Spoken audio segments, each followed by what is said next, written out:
Hi, everybody. After a very long morning of trying to figure out Facebook Lives, Nancy and I have decided to move on over to Zoom.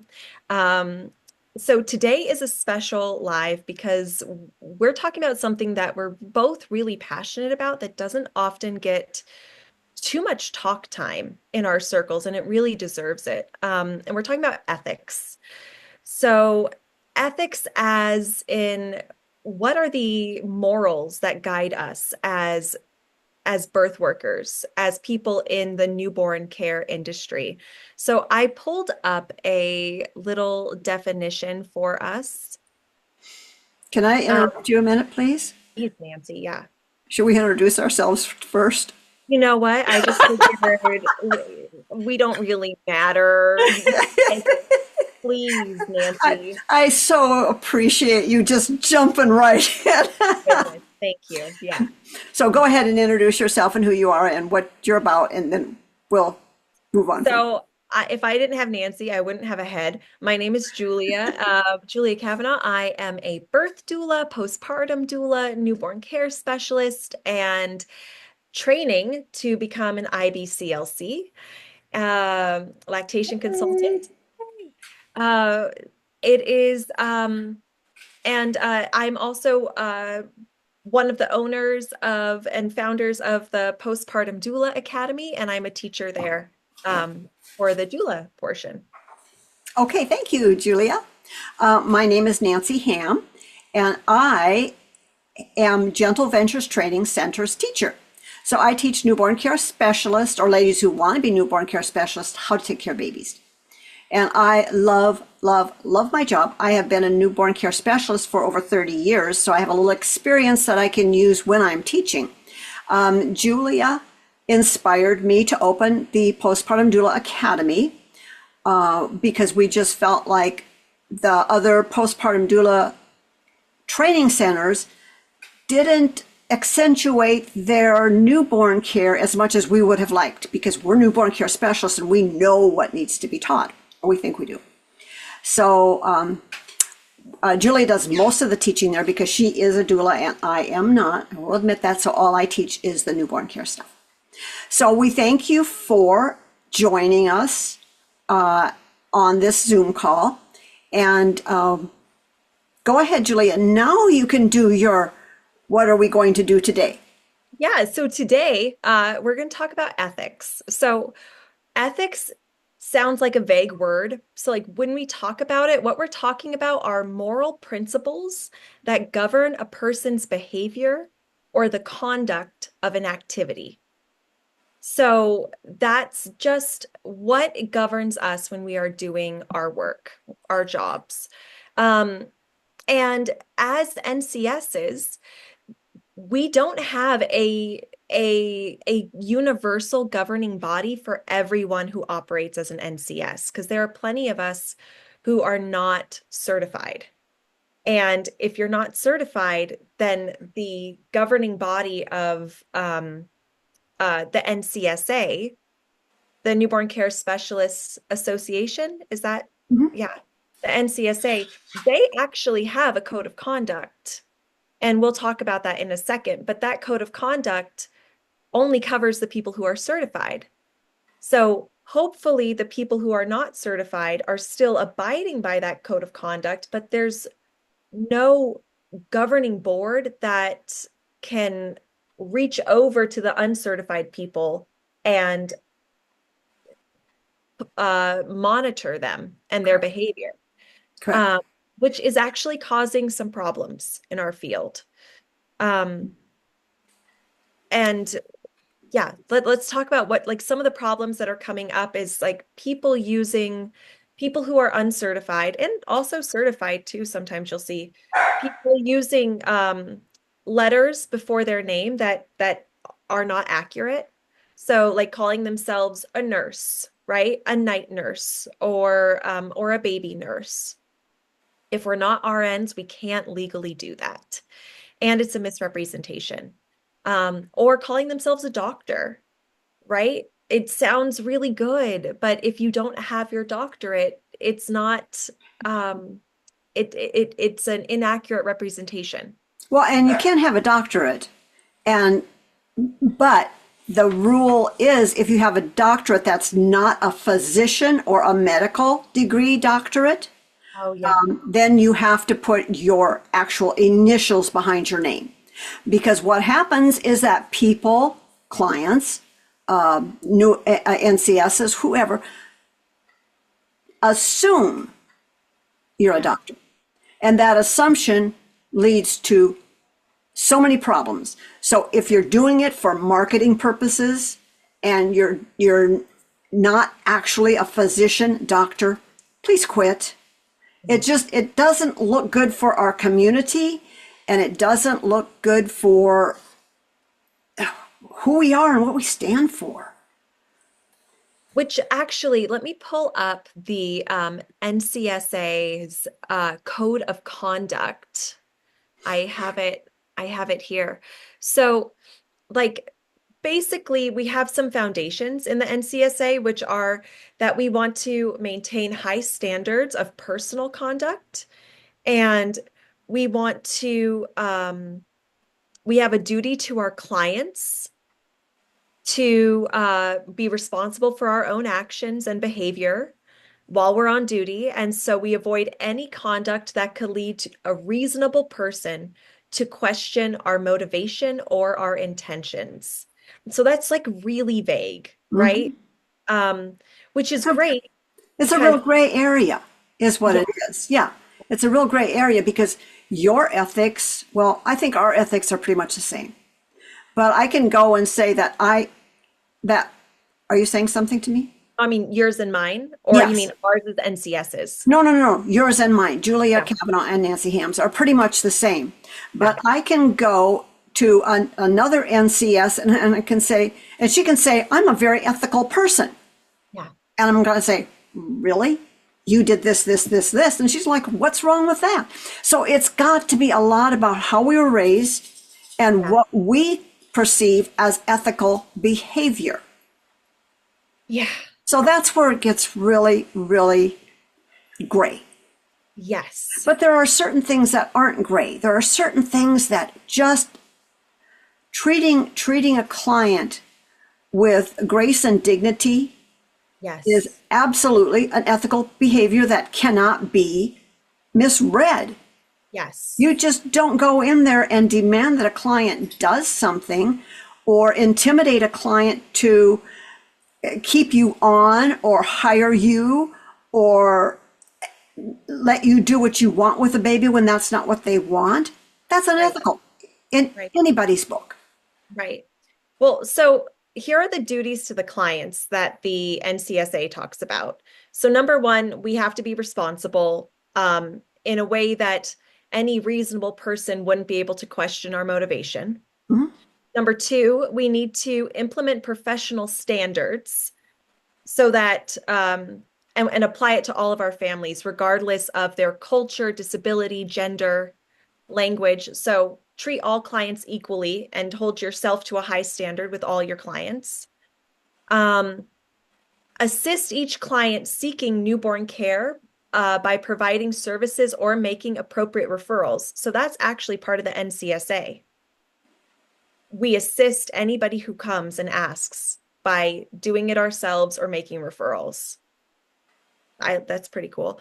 And we have to respect the privacy of our clients. We need to not post any pictures of them without their consent. Any medical advice or practice outside of our scope will not be given.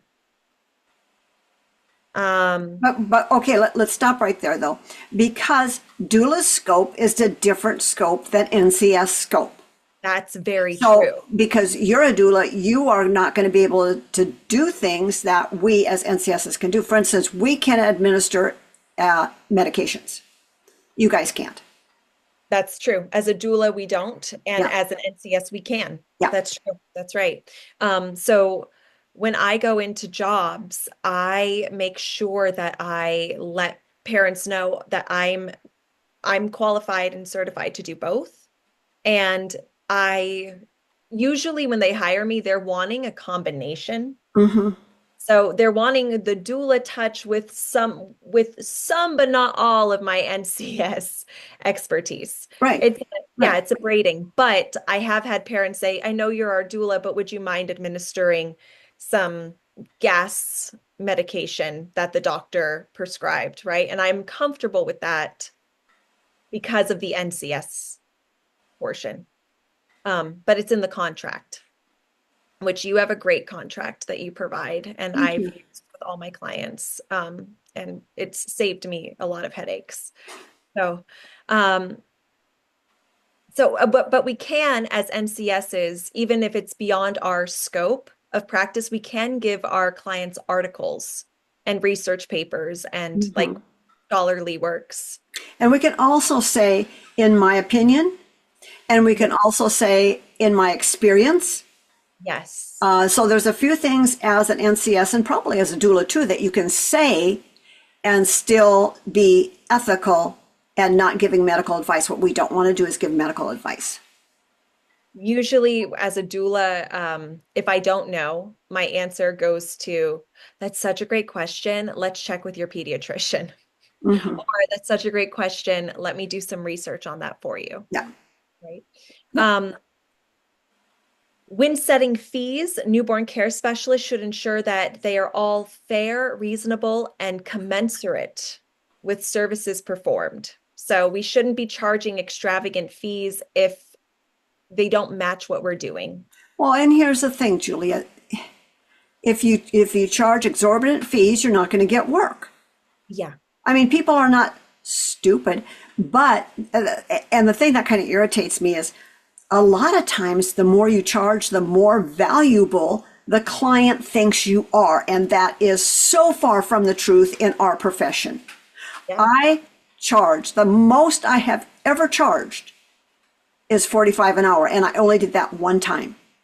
And I think that was on a job with you. Yeah. Yeah, that's the only time. Otherwise, my rate's been 35. It's been 35 for a long time. To charge $75 for a client, I just couldn't do it. I don't think that my experience is valuable enough to charge 75 an hour. But a lot of people are taking my course, going on their first job and charging 75 an hour. And it's like, wow. Well, it's interesting because I've worked with coaches before too who, really inspire people to like charge your worth. Like that's a phrase, like charge your worth. And so I know some people are working on like healing their own sense of worth and like, you know what, I am worth this much because I've heard that other people in the area are charging this much. Yeah. So I'm gonna charge this much. And I get it. I get Yeah. it. Oh, I It's do too. I mean, I've been out of the field now. I think you're my last job. I think. I don't think. And that's been 3 years. yeah. That's been Yeah. 3 years. So if I went jump back in right now, I would probably charge you 135 an hour. But you also have to remember where you are. We're in Phoenix. And I know some of the girls charge 50, 60 an hour here. So if it is, then I would too. Yeah. But what bothers me is the girls who are just coming out of a class. Yeah. Some of them have no experience whatsoever. It's their first job. And I have a problem with that. I think that's deceitful. And my ex, who was a businessman, would say, charge what the market will bear, Yeah, but which is a really, I mean, that's not what I do. yeah, That's not what I do. But also the NCSA doesn't have anything that says how much we're supposed to charge, does it? It just says that we are urged to have fair, reasonable, and commensurate yeah. prices. Excuse me. Yeah. Yeah.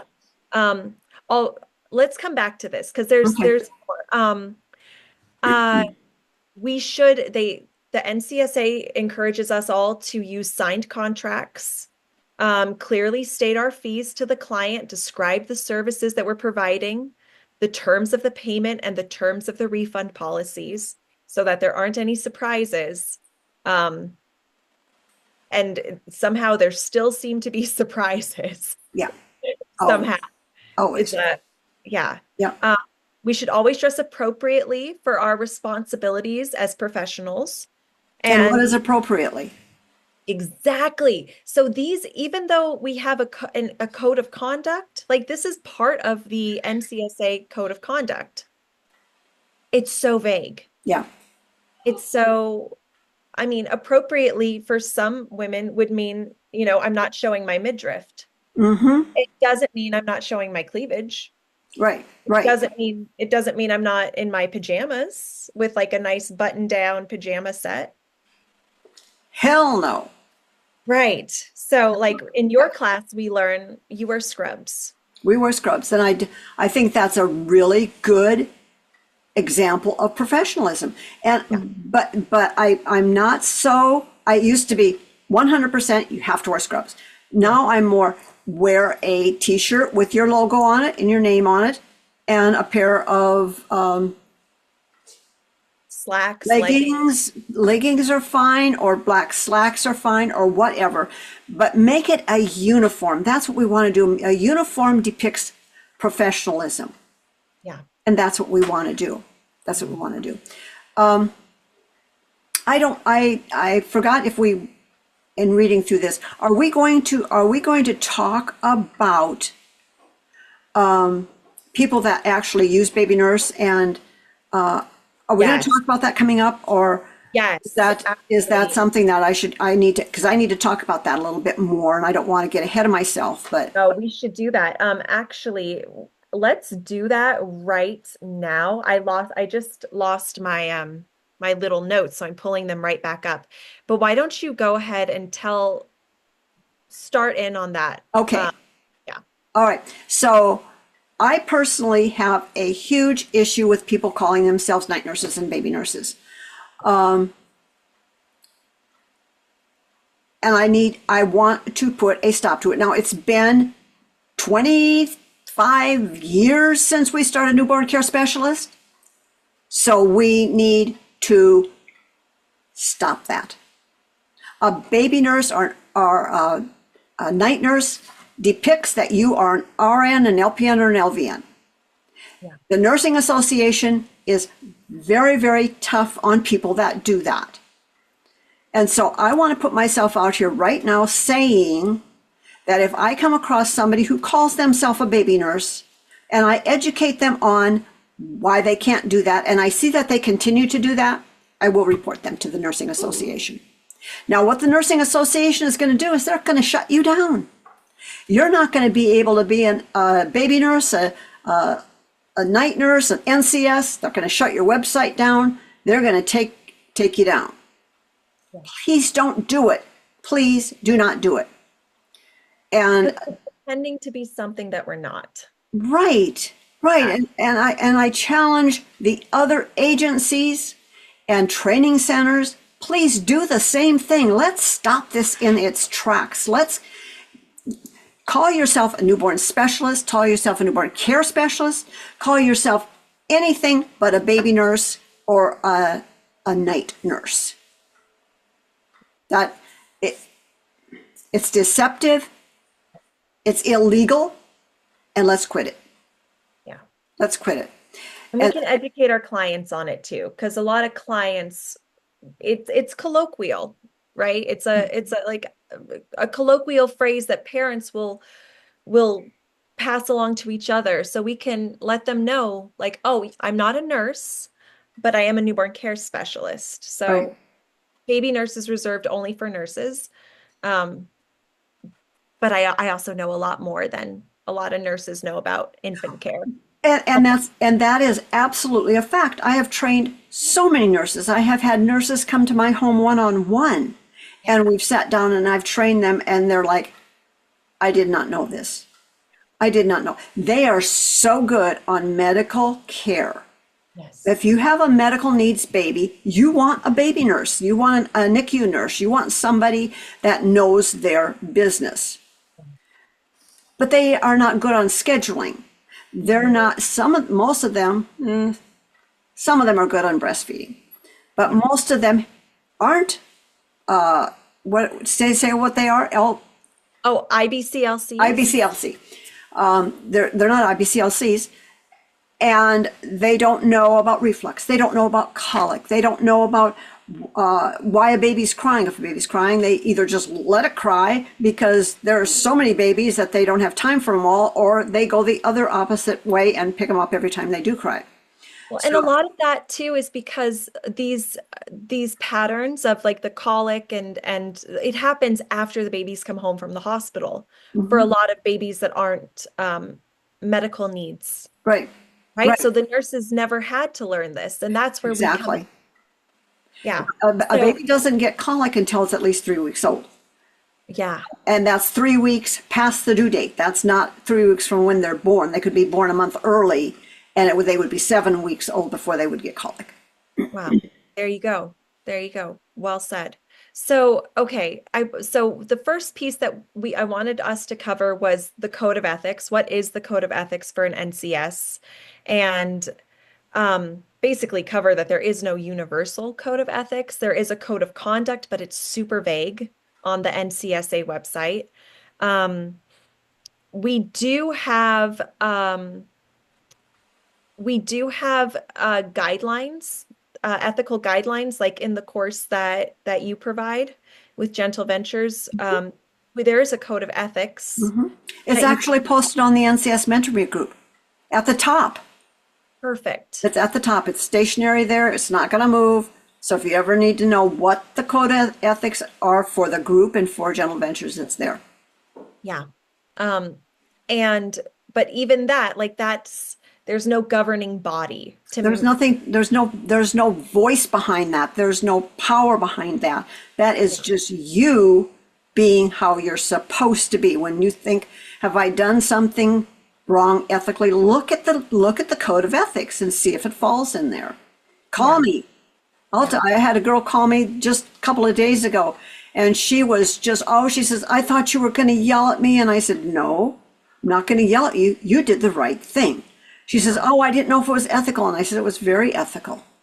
yeah, But she was taking care of herself, is what she was doing, because the yeah. family was very mean and Wow. she needed to get out of there. And she left.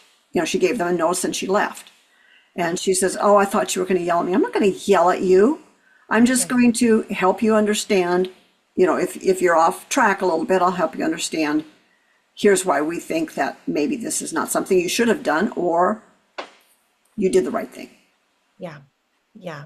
I mean, but overall, like the behaviors that we care about are protecting babies, supporting families, and maintaining professionalism. Those are like the Hmm. three key parts of us being ethical as NCS. Absolutely. And taking care of babies is absolutely number one. It's number one. That is always our priority. We are mandatory reporters. So Yes. if we ever see anything that we are not sure of, you can call them. They will not charge you with anything. What they're going to do is just look into it and say, yeah, that's really nothing to worry about. Or, you got a point there, sweetheart. When you say call them, Yeah. you're talking about CPS. Mhm. Yeah. Yeah, they're nice people.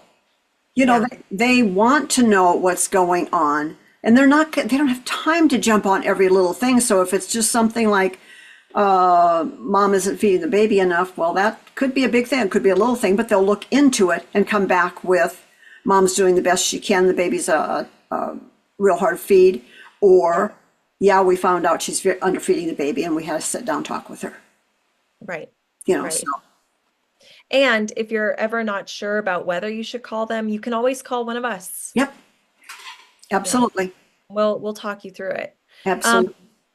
so I want to talk about key ethical considerations for NCSs.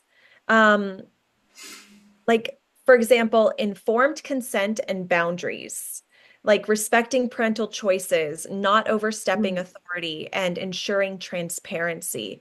Um, what do you do, Nancy, or what did you do when you were working with clients to make sure that there was complete transparency and respect of boundaries? And was there ever a crossover where there wasn't respect of boundaries? Well, first of all, when I was in the interview, I told them I'm going to be very transparent with you. You're always going to know what's going on with your baby. There will not be a time when you come to me and say, I heard my baby crying last night and it was not in the log. Yeah. Because if the baby is crying, I'm going to put it in the log. I don't want to be caught in trying to pull something over on them. This is their baby. I am there at their convenience. So I'm always very straightforward, upright, but then I was known for that. And then my name got passed around because of that. You will always know what Nancy's doing. She'll never do anything underhanded. If something happens, she's going to tell you. And there were times that things happened that maybe would have questioned what I was doing, but I went right to the parents and I said, here's what, Julia, you have such a good example of that. Do you know what I'm going to say? Yes. Are you going to talk about the milk? Yes, the formula. Yeah, the formula. Yes, Oh, yeah. that was such a good example of, Thank we you. were on a job together and Julia mixed the formula wrong for, I think it was only one night. And I did the European ratios instead of the American mhm, ratios because I had just gotten off of a job with a baby that did formula and it was a European formula. So I was like, oh, I remember this. I think it's a 1-to-1 ratio. mhm, And then the American ratio is different. 2 to 1, Forget what it is off the top of my head, but I 2 to did 1. whatever yeah. So I had too much milk, powdered milk for the water. So this baby was not hungry for the entire bottle, which makes a lot of sense Mhm. because it was the and I called Nancy after. Yeah, it was a huge deal at the time. Julia was really upset, and I was like, "You need to be transparent. You may get fired, but hopefully being transparent will show them I did this wrong, and I know I did it wrong, but I'm not going to try to hide it under my belt," which would have been easy to do. She could have just changed it the next night, and they would have never known. Right. But Right. she did the right thing, and they respected that, and she's still in contact with that family. I am. Yeah. The mom was very upset for about 24 hours. Mhm. And she would sending me like Google screenshots of terrible things that can happen if you do this. P.S. The baby was okay.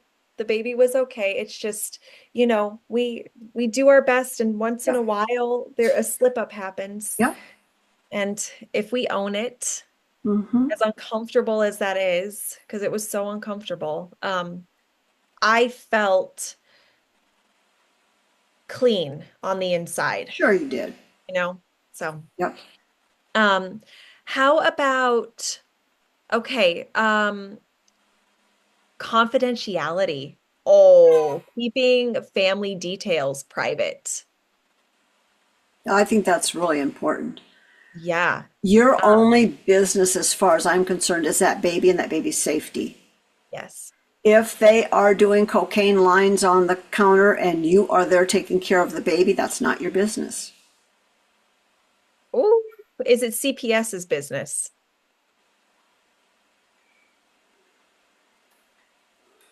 It's not your business. It's not, no, that's true. I And would talk with, yeah, it's not your business. I mean, I had mothers that I would come in and they would be drunk out of their minds. are you serious? I'm serious. I'm very serious. I had more than one that I knew they had a lot of wine every night before I got there Wow. so that when Okay. they could sleep through the night. Yeah. Okay. It's not my business. Right. My job is to take care of the baby, not Right. to police mom and say you can't drink a lot or you can't do drugs. That's not my business. Okay. Now, if she was breastfeeding, I would have a problem with that and I would talk to her. But she wasn't. None of the moms that were drinking were breastfeeding. Okay. Okay. And so it's to me, that NDA that you sign, that's an NDA. You can't disclose. The only time I think that you can disclose is if the court actually comes after you and says, we have a court order, we need to know what's going on in this house. Yeah. Otherwise, it's an NDA. Yeah. And And be mindful of who, like, because of course you need to talk and say, like, okay, this is weighing on me, or this thing happened with the family I'm working with. But if you're processing something in this field, be very mindful about how you process it and who you process it with. That's why I have a therapist, so that I can tell her whatever I need to say and I know it's going to be safe. Um, Nancy is also a safe person to talk to well, because first of all, you shouldn't be talking to anybody other than yeah, your therapist. yes, I yes. mean, I can be a dumping ground because I compartmentalize things so well that as soon as we get off the phone, I can't probably remember what you said. But an NDA is an NDA. It means you do not disclose to your husband, to your best friend, and I don't even know if you can disclose to your therapist legally. I really don't, and that's something that you should probably check out. Well, I don't share the names. I don't Um, share the names of my clients. yeah, But I do think, especially as working in this field, we do need to process because some weird stuff happens. some And very weird if stuff happens. really, if, like, we get to see people at their most vulnerable Mhm. and weirdest times sometimes. I So had one NCS who was working for, and as a matter of fact, I interviewed for the position, yeah, and it was so fast. I walked in, I sat down, and she said hi, asked me maybe one or two questions, and I was out of there. I think maybe 3 minutes I was in there. wow. And many girls went through and interviewed and said they all had the same kind of interview. Well, we later realized that cameras were on us and they were checking us out. The girl that got the job, who I knew, Yeah, was a very open type person in all ways. yeah. Well, they had a sex ring running out of their house. Oh, They had oh, a sex ring running out of their house, and she was later invited, I think it was to an island where they had this huge sex party, and her job was to take care of the baby. But she had to be accepting of what they were doing.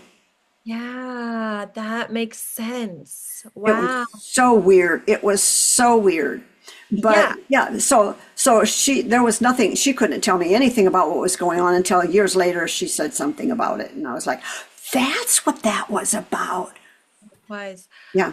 And that makes a lot of sense. So even, but if we need to process, which we do it with people, or hopefully just a therapist, someone who won't be sharing, Hmm. and then you don't share. We as the NCSs do not share the details of who these people are with anybody. Right. I Um, just one more thing. I know that there are also NDAs that say that you may not even tell anyone who it is you're working for. yes. I had a NCS who worked for a very high profile family, Yeah. very high profile, and she was not allowed to say their name. Her husband did not know where she went. It was Yeah. very high profile, and she had FBI checks. She had every kind of possible check that you could get before you went into the job. Wow. And she was not even allowed to say who she was or where she was. That's right. One, Honoring that. Honoring that. yes, yeah. Um, um, let me see here.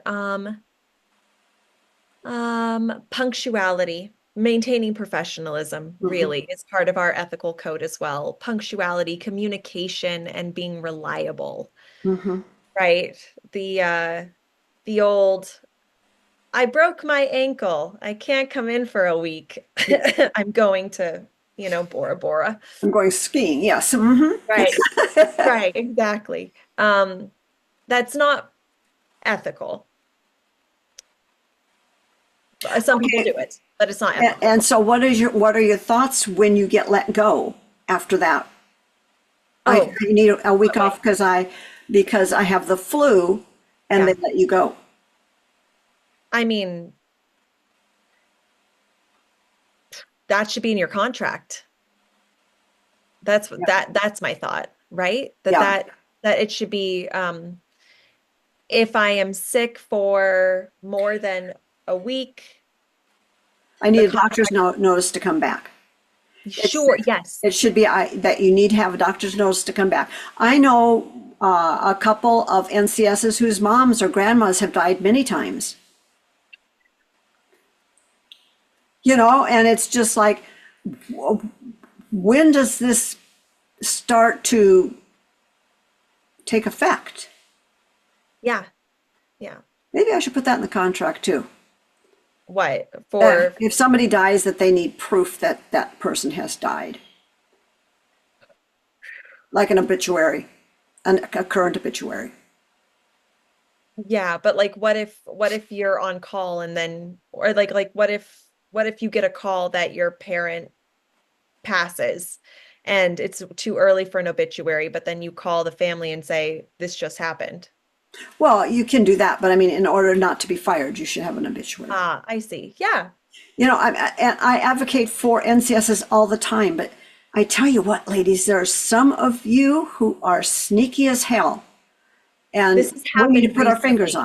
on. This has happened recently. That's why you're bringing it up, right? Like the especially the excuse of a parent or a relative dying Mhm. to get out of either get out of a job short term or just to get out of a contract, but to keep the Right. retainer. Yeah. I've seen that. Yeah. To get out of a job and keep the retainer is the big thing that people are doing now. That is a huge no-no.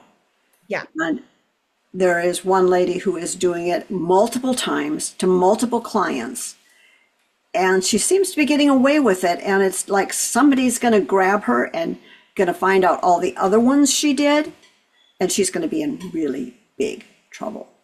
Yeah. So how can families and NCSs together, how can they talk about, well, no, actually, sorry, before we do that, issues with uncertified or unethical NCSs.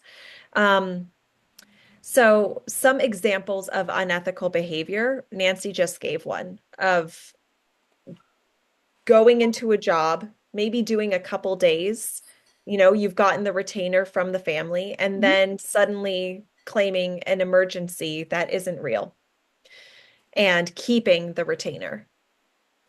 That would be that would be unethical Yeah. behavior. Breaking confidentiality, Mhm. saying, "Hey, oh my gosh, you guys, I work for this person and you'll never believe what they do on their spare time," right? Yeah. Unethical. Um, Not respecting families' choices. That would also be unethical behavior. So, do you have any examples of that off the top of your Sure. head? Yeah. Absolutely. Allowing a baby to cry it out when the parents don't believe in crying. Mm. That's a Yeah. huge one. There are people that are so intent on getting their good night's sleep that from birth, they are allowing babies to cry so Yeah. that they can get their sleep. Because only a couple nights of crying, the baby quits, and then they get their sleep. And the baby Right. sleep trained. They're like, I sleep train babies when they're newborn. And we're like, that's not permittable. That's not healthy. That's not, don't do that. Yeah, that's learned helplessness. Yeah. Yeah. And Um, no, go ahead. well, let's also talk about people that are working in the field claiming that they have taken training courses and taking specific trainings, maybe not training course, but maybe they were trained in CPR, or maybe they were trained in massage, but actually haven't done any of that stuff and are just putting it on their resume. Infant baby massage is the big one. Yep.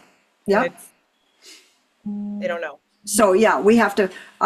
Once again, I'm going to challenge the agency owners and the training centers that if you come across somebody like this and they have not taken a course. I just had a lady who it took us like a week and a half to figure out that she actually did not take any of the trainings that she claimed she took, and mine was one of them. and I sent her a cease and desist letter. Good. And it's a good legal type of letter. Anybody can send it, anybody can do it, and that'll put a stop. She won't be able to use Gentle Ventures training anymore. She can still use the other kind of trainings that she has on her resume, unless they stop her too. Yeah.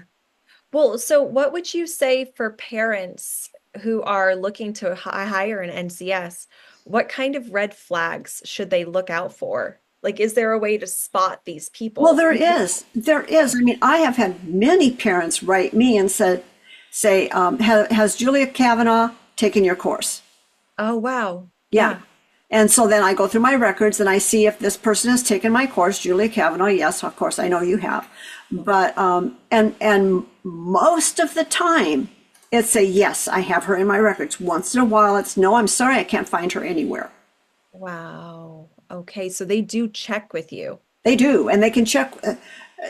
We're all on the internet. All of the training centers are on the internet, and all they have to do is go ahead and click the website button and ask, Yeah. is so and so trained with you? Yep. Yep. A It's real easy. easy way. Hmm. What else would you say, like for families hiring um NCSs? Like, let's say they find someone that they like who's sent in an application and they're looking at the application. Is there any way that they can tell just from the application, like, oh, I don't know about this person? Well, one way is that I've seen many people do this, and I don't get how they do it, but they're doing more than one job at a time.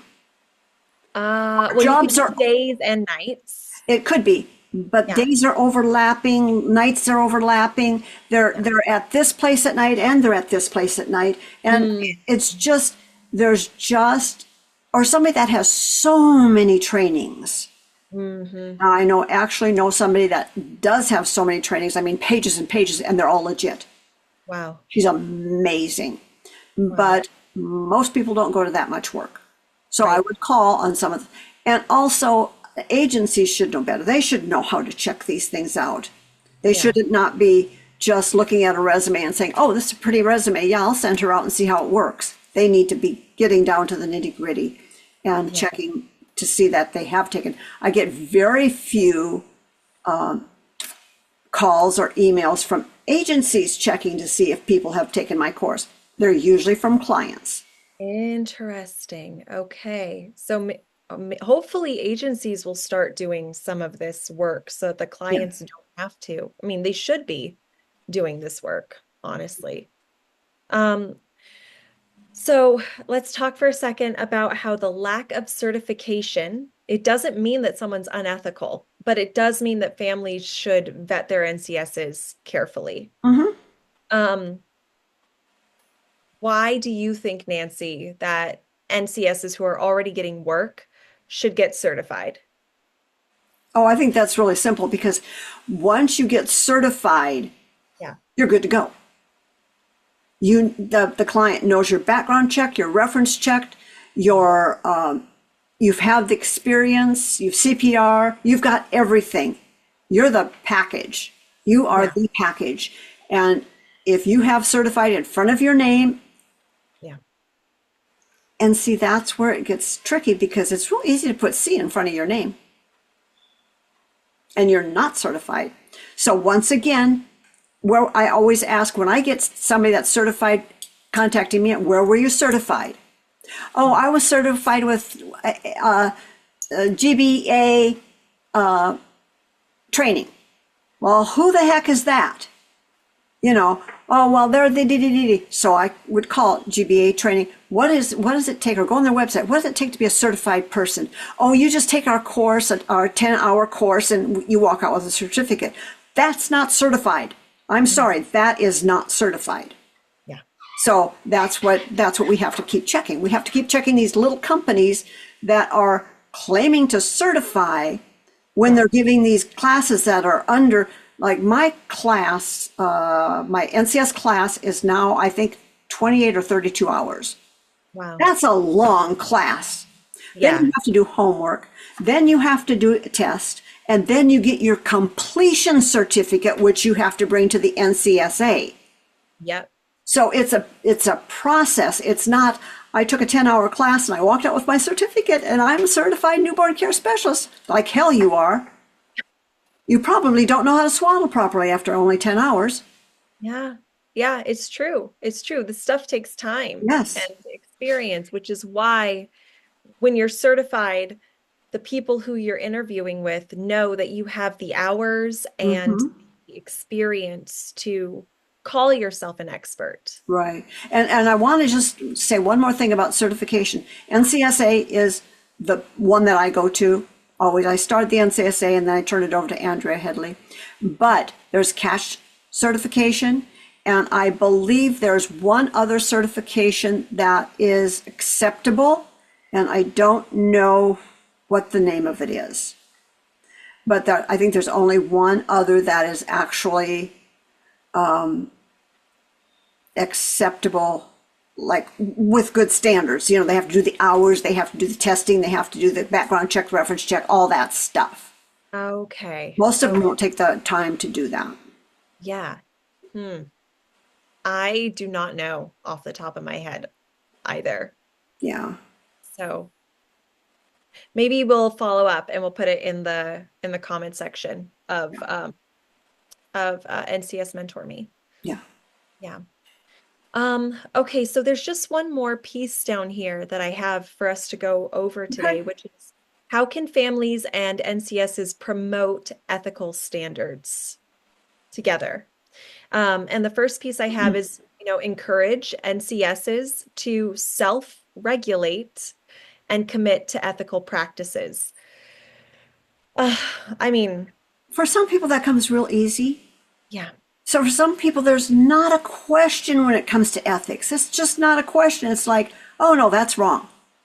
right. For You like for know, you and me, I think that, and a lot of the people we associate with yeah. would be, and yeah, But there's some people that have to work at being ethical. And I applaud you. I applaud you for the effort to do something ethical rather yeah, than take the easy way out. But for yeah, some people, it's easy and some people it's not. yeah.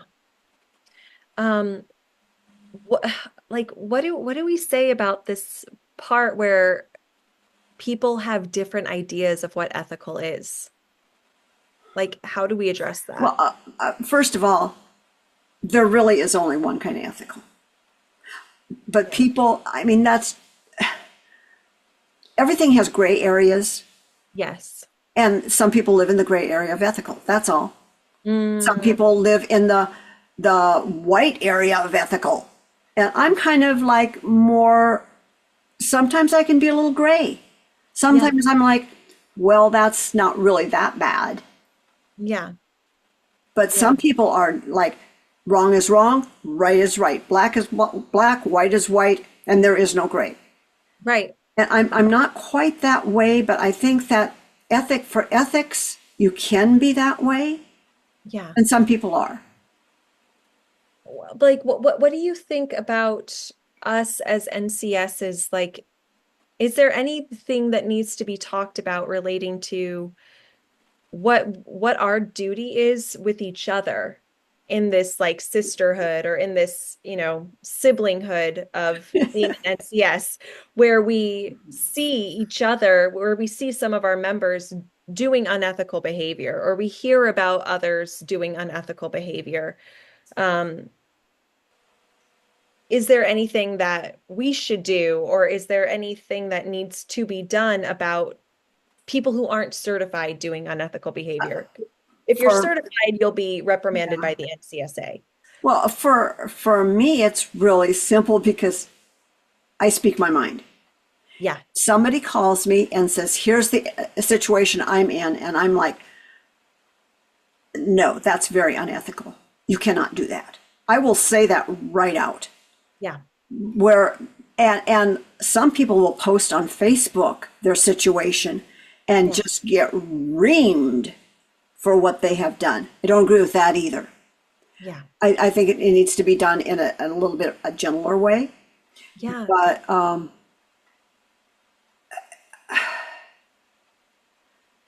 if it, especially if it's something to do with a baby, Yeah. people are more likely to let you have it. Yeah. I think having I like the idea of like if you hear from your clients that, oh, we worked with this NCS and they were really like we have some trauma from them, or they took the retainer and went off, like I make a note to myself of that NCS's name. And then and then I will reach out to my friends who have agencies and I'll say, have you heard of this person with this name? Because my clients said Yeah. that this happened. And then see if I can like what's the word? Corroborate Aubrey? the story. Mhm. Um, and then they have the name as well, just to be on the lookout. Mhm. And I think if we can all just kind of let each other know, like, hey, I heard a story about this specific NCS having this kind of unethical behavior. Have you heard? Nah, I don't want to get into I was going gossiping. to say that's real fine line because you don't want to gossip. You don't want to gossip, but I think that having some kind of awareness that our actions have consequences and Hmm. people will be made aware of our actions, even if we think we're going to get away with it because we're not part of the NCSA. So we can just take people's retainers if we want to, or Well, we can, Julia, the thing that most girls, ladies, people don't understand is that we're one small community. yeah, You might think you got away with it, yeah, but somebody knows. yeah, And if somebody knows, one person knows, more people know. yeah, And agencies have the ability to say, these people I won't hire, these yeah, people I will. And if you don't rely on hiring from agencies, okay, big deal. But if you are going word of mouth, it's gonna get around pretty soon to parents talk. clients. Parents talk all the time. I had one girl who went for an interview to another job that she just got fired from. And she Yeah, went to an interview. And the interviewer said to her, "What was it about your last client that you didn't like?" yeah. And she's like, "Well, they were real," and she used the A word. And Ah, the lady looked at her and she said, "Oh," she says, "I'd like you to know that was my best friend." ooh, And of course, didn't hire her. yeah, But you just don't know who knows. And the chances are people do know. And whether it catches you now or whether it catches you in a year or 5 years, it's going to catch up. yeah. It's going to catch up. So just do the best you can do. Be ethical now. Be ethical now so it pays off Save yourself later. a headache later. Yep. Yeah, Yep. yeah.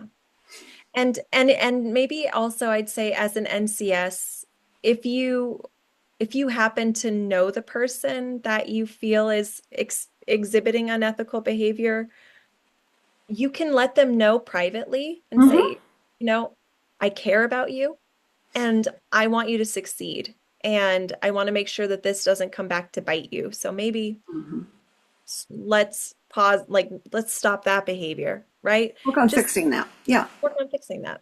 Yeah. Yeah. Yeah. So this is the point where we would take questions from the viewers. But since we are on Zoom and not on Facebook, maybe if you have any questions and you've watched this on Facebook after we've done it, feel free to put any questions you have under this video. Or if you're watching this on YouTube, anywhere, just put your questions in if you have any, and Nancy and I can pop back on and do another one of these. Absolutely. And be sure to like and subscribe. If you're watching this on YouTube. If you're watching this on YouTube, Spotify doesn't have this. Spotify has follow. Follow. Okay. And follow us on Spotify if you're on Follow us on Spotify. Spotify. Yes. Yeah. Yeah. So we're trying to set up a platform where people feel free that they can talk to us and call in, or I don't know if call in is the word I need, join Yeah. us, to Yeah. join us or whatever. So we're going to work on that. And hopefully we can talk about subjects you would like to talk about because there's so many newborn subjects and postpartum subjects. So we're going to do a little bit more about postpartum also because Julia is postpartum doula. And so we're going to try to expand our territory by going to the postpartum moms Yeah. and talk to them also. And our podcast is called the Perspectives. postpartum perspectives. Sorry. It's called Postpartum Perspectives. It's on YouTube as well. And we'll just keep posting videos of that up here. Yeah. Okay, all right. Have a beautiful day, everyone. And it was so good to have you. Bye bye.